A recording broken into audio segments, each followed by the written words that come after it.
तो दोस्तों एक बार फिर आप सभी का यूपीएससी प्रीलिम्स टेस्ट सीरीज 2023 में स्वागत है। आज है साइंस एंड टेक का टेस्ट नंबर 6। और जैसा कि आपको पता होगा कि टेस्ट नंबर फर्स्ट पूरा हो चुका है और उसके 100 क्वेश्चन हमने सेपरेट जो है इंग्लिश और हिंदी में आपको व्याख्या के साथ हमारे टेलीग्राम चैनल पर अपलोड कर दिए हैं। तो आज टेस्ट नंबर 2 है, उसका जो है पार्ट फर्स्ट है, जिसमें हम बायोटेक्नोलॉजी प्लस आईपीआर, हेल्थ से रिलेटेड इशू और इसके अलावा बात करें तो एनर्जी हुआ, रिसर्च डेवलपमेंट, तो ये सब जो है हम कवर करने वाले हैं। तो जैसा कि आपको पता होगा कि हमारा टेलीग्राम चैनल है, आप यहाँ से स्कैन कर सकते हैं या फिर सर्च कर सकते हैं। और आज हम पार्ट फर्स्ट में जो है टेस्ट 6 का 1 से 20 क्वेश्चन कवर करने वाले हैं।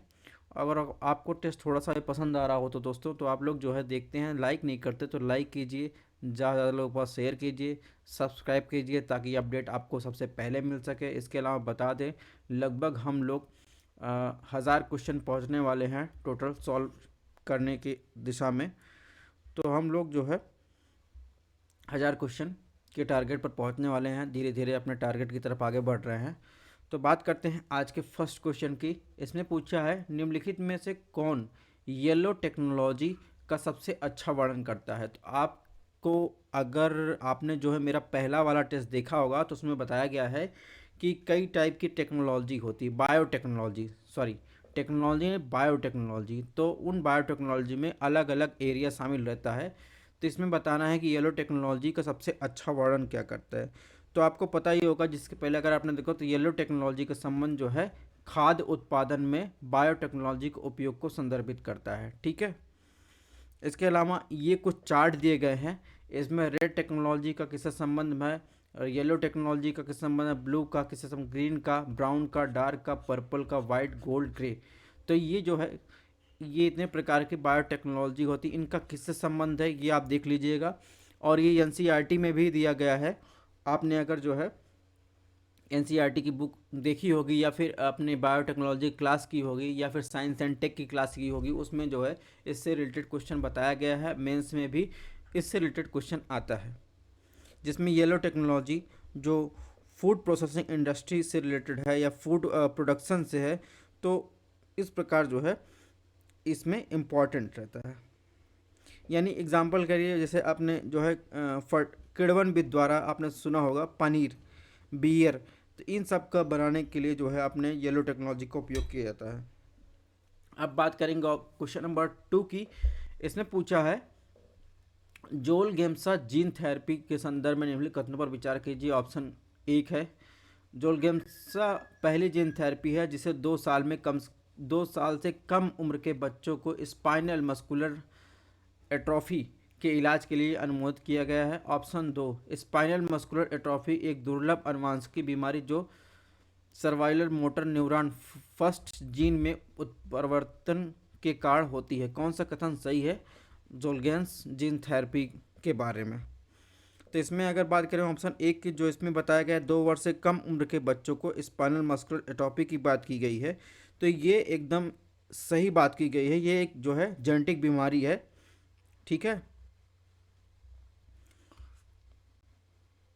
ऑप्शन 2 की बात करें तो ये स्पाइनल मस्कुलर एट्रोफी यानी SMA एक दुर्लभ जो है जेनेटिक रोग है जी। ठीक है, और survival motor neuron first gene में उत्परिवर्तन के कारण ये होता है। तो इसमें जो है ऑप्शन सी सही होगा, यानी ऑप्शन 1 और 2 दोनों सही है। क्वेश्चन नंबर 3 की बात करें, 3 में क्या पूछा है। 3 में पूछा है, कार्ड ब्लड बैंकिंग यानी गर्भनाल रक्त बैंकिंग के संदर्भ में निम्नलिखित कथनों पर विचार कीजिए। ऑप्शन 1, गर्भनाल रक्त बैंकिंग गर्भनाल और प्लेसेंटा से प्रभावित जीवन रक्षक स्टेम कोशिकाओं को एकत्रित करने और उन्हें भविष्य में उपयोग करने के लिए संग्रहित करने की प्रक्रिया है। ऑप्शन 2, यह रक्त कोशिकाएं कैंसर, रक्त और संबंधित रोगों जैसे रक्तलापता और कुछ प्रतीक्षा विकारों का उपचार कर सकते हैं। कौन सा कथन सही है। ठीक है, ऑप्शन ए है केवल 1, ऑप्शन बी केवल 2, ऑप्शन सी 1 और 2, ऑप्शन डी ना तो 1 ना तो 2। तो कार्ड ब्लड बैंकिंग के बारे में इसमें पूछा है। तो आपने देखा होगा कि जब बच्चा पैदा होता है तो उसके जो नाल होती है, तो गर्भनाल, वो उसमें जो ब्लड होता है उससे उसको जो है इकट्ठा किया जाता है, यानी गर्भनाल रक्त बैंकिंग जो होता है, गर्भनाल और प्लेसेंटा से प्रभावित संभावित जीवन रक्षक स्टेम कोशिकाओं को एकत्रित करने और भविष्य में उनके उपयोग के लिए संग्रहित करने की एक प्रक्रिया है। ठीक है, ऑप्शन एक सही। ऑप्शन दो की बात करें, ऑप्शन दो भी सही है, यानी यह रक्त कोशिकाएं कैंसर, रक्त संबंधी रोगों यानी रक्तलापता, कुछ प्रतिरक्षा सिस्टम विकारों को उपचार कर सकते हैं इससे। ठीक है, यानी जैसे बात करें तो रक्त रोग जैसे एनीमिया हुआ, कुछ जो है एंटीजन सिस्टम के विकारों का इलाज कर सकते हैं इससे। ठीक है, तो कुल मिलाकर इसमें ऑप्शन सी जो है सही होगा। अब बात करें क्वेश्चन नंबर 4। इसमें पूछा है जीनोम इंडिया प्रोजेक्ट के बारे में। तो जीनोम इंडिया प्रोजेक्ट के संदर्भ में निम्नलिखित कथनों पर विचार करें। ऑप्शन एक, इसका उद्देश्य रेफरेंस जीनोम बनाने के लिए भारत भर के नागरिकों से 1 लाख आनुवांशिक नमूने एकत्र करना है। ऑप्शन दो, यह भारतीय आबादी को प्रभावित करने वाली बीमारियों की प्रकृति के बारे में हमारी समझ में मदद करेगा और फिर अंततः भविष्य के निदान मार्करों के विकास का समर्थन करता है। कौन सा कथन जो है इसमें सही है? तो आपने देखा होगा कि जो मानव जीनोम परियोजना है वो जो है उसे प्रेरणा लेते हुए जैव प्रौद्योगिकी विभाग ने महत्वाकांक्षी परियोजना यानी जीनोम इंडिया प्रोजेक्ट की शुरुआत की, जिसके तहत नागरिकों से 10,000 आनुवांशिक नमूने एकत्र करना था। 1 लाख नहीं, कितना था, सॉरी मैंने बाद में इसके पहले साथ 10 लाख बोल दिया था, तो ये 1 लाख लिखा है, तो यानी तो 1 लाख नहीं, ये 10,000 नमूने एकत्र करना था। ठीक है, तो इस प्रकार जो है ये ऑप्शन गलत हो जाएगा। ऑप्शन दो की बात करें, ऑप्शन दो जो है सही है, यानी इसमें जो है ऑप्शन बी जो है सही होगा। क्वेश्चन नंबर 5 की बात करें, 5 में क्या पूछा है? 5 में पूछा है मानव पहल के संदर्भ में निम्नलिखित कथनों पर विचार करें। ऑप्शन एक, यह वैज्ञानिक साहित्य और सार्वजनिक डेटाबेस से सभी ज्ञात सूचनाओं को आत्मसात करके दुनिया के सबसे व्यापक मानव एटलस का निर्माण करने की एक पहल है। ऑप्शन दो, यह चिकित्सा उपचार निर्णयों के लिए रोगी विशिष्ट समर्थन को समझने, स्वास्थ्य देखभाल के पूर्व दैनिक मूल्यांकन को समझ करने में मदद करता है। तो आपको बताना है कि मानव पहल के संदर्भ में इसमें दोनों में कौन सा सही है। तो मानव पहल एक मानव एटलस परियोजना है जिसका उद्देश्य मानव जीव विज्ञान का एक खुला और संवादात्मक एटलस बनाना, जो वैज्ञानिक साहित्य सार्वजनिक डेटाबेस से आणविक, सेलुलर और ऊतक जीव स्तर पर डेटा का संकलन और क्यूरेटिक और संश्लेषण करता है। 2019 में नई दिल्ली में शुरू किया गया था। ठीक है, तो इसमें अगर बात करें ऑप्शन एक की, तो ऑप्शन एक सही है, ऑप्शन दो भी सही है। ठीक है, यानी यह चिकित्सा उपचार निर्णयों के रोगी की विशिष्ट समर्थन को समझने, स्वास्थ्य देखभाल के पूर्व जो बात करें जो ट्रीटमेंट होता है यानी पूर्व दैनिक और दैनिक मूल्यांकन को समझने में मदद करेगा। इस प्रकार इसमें ऑप्शन सी सही है। क्वेश्चन नंबर 6 की बात करें, तो इसमें पूछा जैव ईंधन के संदर्भ में निम्नलिखित कथनों में से कौन सा कथन गलत है। ऑप्शन एक, जैव ईंधन एक परिवहन ईंधन है जैसे कि एथेनॉल और बायोमास आधारित डीजल ईंधन भी है जो बायोमास सामग्री बने होते हैं। ऑप्शन बी, इथेनॉल और बायोडीजल का उपयोग करने से गैसोलीन और डीजल की खपत कम हो जाती है जिससे अन्य देशों के आयातित कच्चे तेल की मात्रा कम हो सकती है। ऑप्शन सी, भारत ने पेट्रोलियम में 40% इथेनॉल को मिश्रित करने के अपने लक्ष्य को 5 साल तक आगे बढ़ाया है। ऑप्शन डी, इनमें से कोई नहीं। तो आपको बताना है इसमें से कौन सा गलत है। तो इसमें जो देखेंगे ऑप्शन सी देखेंगे, जो 40% की बात की गई है वो 2030 के बजाय 2025 तक जो है 20% मिक्स करने के लक्ष्य को रखा गया है। ठीक है, 2025 तक। तो इस प्रकार ये ऑप्शन गलत हो जाएगा। बढ़ते हैं नेक्स्ट क्वेश्चन की तरफ। क्वेश्चन नंबर 7 में देखते हैं इसमें क्या पूछा है।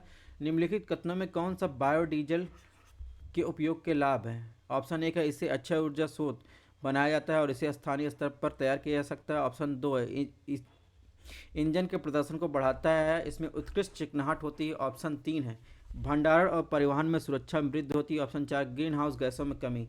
तो आपको सही उत्तर बताना है कि बायोडीजल उपयोग से क्या क्या लाभ है। तो बायोडीजल उपयोग से जो है ये चारों लाभ हैं। ठीक है, यानी ग्रीन हाउस गैस में कमी, भंडार परिवहन की सुरक्षा में वृद्धि, इंजन के प्रदर्शन को बढ़ाता है यानी उसकी इफिशियंसी को बढ़ाता है, और रिन्यूएबल स्रोत के रूप में उपयोग किया जाता है। स्थानीय स्तर पर इसे तैयार किया जा सकता है। अब भारत में जो जैव ईंधन श्रेणियों के संबंध में जो है जैव ईंधन श्रेणी यानी बायोफ्यूल कैटेगरी, और उससे जो है जो प्रोड्यूस होता है वो किससे प्रोड्यूस, जैव इथेनॉल जो है इससे मिलान किया गया है बायोमास, गन्ना, चुकंदर, शकरकंद, सड़े हुए आलू। ऑप्शन 2 है। बायोडीजल जो है अखाद्य वनस्पति तेल, अम्ल तेल, पशु वसा, अप्रयुक्त खाना पकाने का तेल। ऑप्शन 3 है बायो सीएनजी, कृषि अवशेष, पशु गोबर, खाद्य अवशिष्ट। बताना है इसमें कौन कौन तीनों से ये जो मिलान किए गए हैं इनसे उत्पन्न होते हैं कि नहीं, इसमें बताना है आपको कौन सा ऑप्शन सही है। तो अगर देखेंगे इसमें जो है तो तीनों ऑप्शन जो है सही है, यानी जैव इथेनॉल और बायोडीजल और बायो सीएनजी जो है इन सब से जो है उत्पन्न किए जा सकते हैं, यानी ऑप्शन सी सही होगा।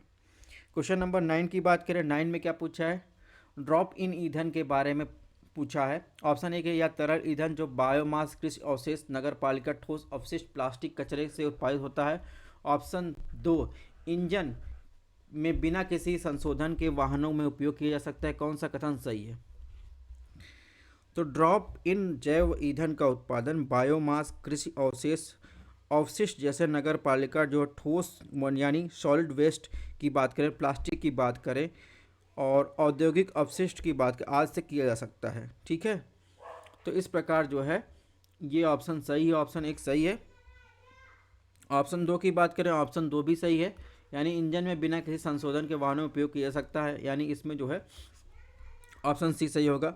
अब बात करते हैं क्वेश्चन नंबर 10 की, विश्व का सबसे बड़ा सोलर ट्री किस देश में लगाया गया है? तो विश्व का सबसे बड़ा सोलर ट्री कहाँ लगाया गया है? भारत में लगाया गया है, और इसे CSIR द्वारा जो है सबसे बड़े सोलर वृक्ष के रूप में विकसित किया गया है, जिसे कहा दुर्गापुर पश्चिम बंगाल में स्थापित किया गया है। ठीक है, दुर्गापुर जो है वेस्ट बंगाल में स्थापित किया गया है। क्वेश्चन नंबर 11 की बात करें, 11 में क्या पूछा है, 11 निम्नलिखित कथनों में कौन सा हाइड्रोजन ईंधन सेल के संबंध में सही है? ऑप्शन 1 है या रासायनिक प्रतिक्रिया के माध्यम से बिजली का उत्पादन कर सकता है। ऑप्शन 2 या अन्य ऊर्जा स्रोतों की तुलना में यह कार्बन डाइऑक्साइड की एक बहुत छोटी सी राशि उत्सर्जित करता है। ऑप्शन 3 अन्य बैटरी की तरह रिचार्ज की आवश्यकता नहीं होती है। तो सही उत्तर आपको बताना है, तो हाइड्रोजन फ्यूल सेल के बारे में आपको सही उत्तर बताना है। तो इसमें जो सही उत्तर होगा, इसमें जो यह रासायनिक प्रतिक्रिया के माध्यम से बिजली का उत्पादन करता है, ये बात तो सही है। और इसमें जो ऑप्शन 3 है या अन्य बैटरी की तरह रिचार्ज की आवश्यकता नहीं होती, ये भी बात सही है। लेकिन जो इसमें ऑप्शन 2 है ये गलत है, अन्य ऊर्जा स्रोत की तुलना में यह कार्बन डाइऑक्साइड की बहुत छोटी राशि उत्सर्जित करता है, ये बात गलत है। ठीक है, तो इस प्रकार जो है इसमें ऑप्शन सी सही होगा। क्वेश्चन नंबर 12 की बात करें, 12 में क्या पूछा है, राष्ट्रीय पवन सौर ग्रिड हाइब्रिड नीति जो है यानी national wind solar hybrid policy के बारे में कौन सा कथन सही है? ऑप्शन 1 है यह नीति नवीन और नवीकरणीय ऊर्जा मंत्रालय के तहत शुरू की गई थी। ऑप्शन 2 यह नीति AC और DC दोनों स्तरों पर ऊर्जा स्रोतों के एकीकरण को प्रावधान करती, कौन सा कथन सही है? तो इसमें देखेंगे ये जो बात की गई है इसमें दोनों ऑप्शन सही है। ठीक है, यानी नेशनल विंड जो सोलर हाइब्रिड प्लान है वो नवीन और नवीकरणीय ऊर्जा मंत्रालय द्वारा स्वीकृत की गई थी। ठीक है, और यह नीति AC और DC दोनों स्तरों पर ऊर्जा स्रोतों के एकीकरण को प्रावधान करती है। क्वेश्चन नंबर 13 की बात करें, इसमें क्या पूछा है, निम्नलिखित में कौन से प्राकृतिक गैस का उपयोग है? ऑप्शन 1 उर्वरकों के उत्पादन में, ऑप्शन 2 क्लॉथ ड्रायर में यानी क्लोथ ड्रायर में, ऑप्शन 3 वाहन के लिए ईंधन के रूप में, ऑप्शन 4 बिजली उत्पादन में। सही उत्तर आपको बताना है कौन सा जो है नेचुरल गैस का उपयोग है, कहाँ कहाँ जो है यूज किया जा सकता है। तो आप देखेंगे इन चारों में जो है नेचुरल गैस का उपयोग किया जाता है। ठीक है,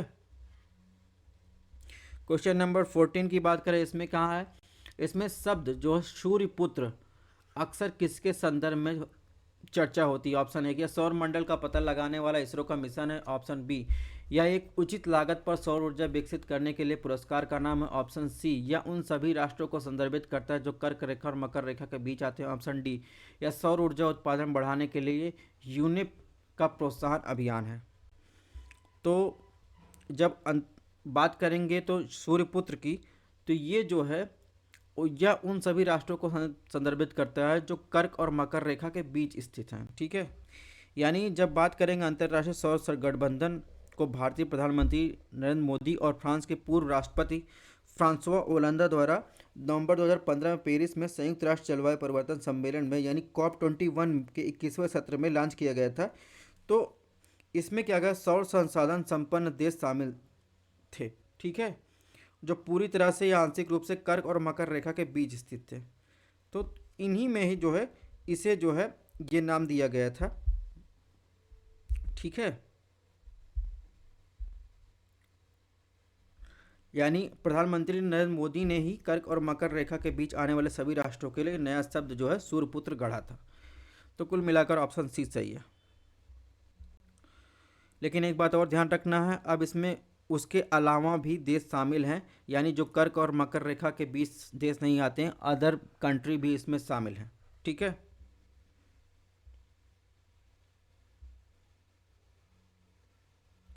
अब बात करें क्वेश्चन नंबर 15। इसमें पूछा है राष्ट्रीय परिवार स्वास्थ्य सर्वेक्षण किसके द्वारा जारी किया जाता है। तो ये आपको पता ही होगा। तो राष्ट्रीय परिवार स्वास्थ्य सर्वेक्षण जो है ये स्वास्थ्य और परिवार कल्याण मंत्रालय द्वारा जारी किया जाता है। ठीक है, और अभी हाल ही में जो है ये जारी किया गया था, जिसमें 17 राज्यों 5 केंद्र शासित प्रदेशों के लिए पांचवा जो है NFHS डाटा जो है जारी किया गया था। ठीक है, इसका मुख्य उद्देश्य की बात करें तो इसके दो मुख्य उद्देश्य हैं इसको जारी करने के, यानी सूचित निर्णय लेने और नीति कार्यक्रम में हस्तक्षेप उद्देश्यों के लिए स्वास्थ्य और परिवार कल्याण मंत्रालय अन्य एजेंसियों द्वारा आवश्यक डाटा प्रदान करता है। दूसरे उद्देश्य की बात करें तो महत्वपूर्ण उभरते जो स्वास्थ्य और परिवार कल्याण के मुद्दे के बारे में जानकारी प्रदान करता है। तो ये इसके दो उद्देश्य हैं, इसी वजह से जारी किया जाता है। क्वेश्चन नंबर 16 की बात करें, 16 में क्या पूछा है, इसमें पूछा है जो अस्थाना घोषणा थी, कभी कभी समाचार पत्रों में रहता है, वो किससे संबंधित है। ऑप्शन ए है कैस्पियन सागर के संरक्षण के लिए मध्य एशिया देशों के बीच समझौता। ऑप्शन बी है या प्राथमिक स्वास्थ्य देखभाल और सार्वभौमिक स्वास्थ्य कवरेज प्रदान संदर्भित करता है। ऑप्शन सी या हिमालय जैव विविधता को बचाने के लिए जन आंदोलन संबंधित है। ऑप्शन डी तेल उत्पादन में आत्मनिर्भर होने का समझौता। तो आपको बताना अस्थाना जो है घोषणा यानी डिक्लेरेशन किससे संबंधित है। तो आपको पता होना अस्थाना कहाँ है, कजाकिस्तान में। और WHO द्वारा आयोजित जो है प्राथमिक स्वास्थ्य देखभाल पर वैश्विक जो ग्लोबल समिट हुआ था, दुनिया भर में प्राथमिक स्वास्थ्य की देखभाल की महत्वपूर्ण भूमिका पर जोर देते हुए अस्थाना घोषणा का समर्थन किया था। तो कुल मिलाकर यह जो है प्राथमिक स्वास्थ्य देखभाल और सार्वभौमिक स्वास्थ्य कवरेज प्रदान करने को संदर्भित करता है। ठीक है,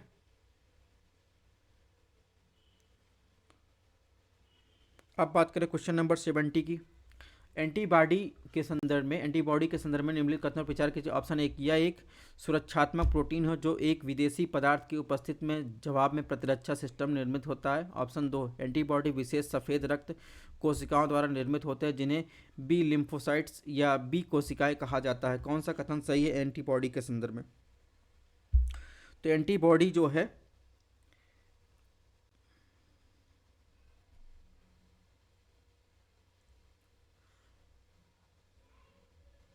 तो एंटीबॉडी शब्द जो है ये पॉल एर्चिल ने 19वीं शताब्दी के अंत में अपने पार्श्व श्रृंखला सिद्धांत में एंटीबॉडी शब्द घड़ा था। ठीक है, एंटीबॉडी की बात करें जिसे इम्यूनोग्लोबिन भी कहा जाता है, वो एक सुरक्षात्मक प्रोटीन होता है जो विदेशी पदार्थ की उपस्थिति के जवाब में जो है एंटीजन यानी प्रतिरक्षा सिस्टम निर्मित होता है जिसे एंटीजन कहा जाता है। ठीक है, तो इस प्रकार देखेंगे इसमें ऑप्शन एक सही है। और एंटीबॉडी विशेष सफ़ेद रक्त कोशिकाओं द्वारा निर्मित होते हैं जिन्हें बी लिम्फोसाइट या बी कोशिकाएं कहा जाता है। तो ऑप्शन दो भी सही है, यानी इसमें जो है देखेंगे तो क्या सही है, इसमें जो है इसमें एक और दो दोनों सही है, तीसरा ऑप्शन है ही नहीं। ठीक है, यानी इसमें एक और दो दोनों सही है, यानी ऑप्शन ए जो है सही होगा। ठीक है,